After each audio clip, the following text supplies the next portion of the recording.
ফুটপাতে ঘটি গরম বিক্রি করুন আর চা বিক্রি করুন, একটু ভিন্নভাবে করুন, দেখবেন যে এইভাবে মানুষ দাঁড়িয়ে যাবে।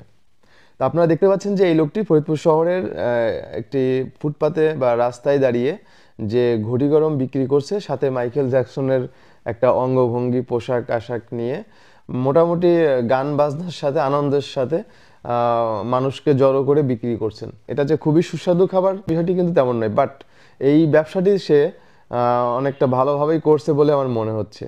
তো আমি বলবো আসলে আপনার পেশা যাই হোক না কেন সেটিকে একটু ভিন্ন আঙ্গিকে সাজিয়ে নিন, জীবনে সফলতা বা জীবনটাকে রাঙিয়ে নিন। তো ভালো থাকবেন, ধন্যবাদ। লাইট দিলাম, লাইট দিচ্ছি, ওই লাইট আনারস লাইট দিলাম।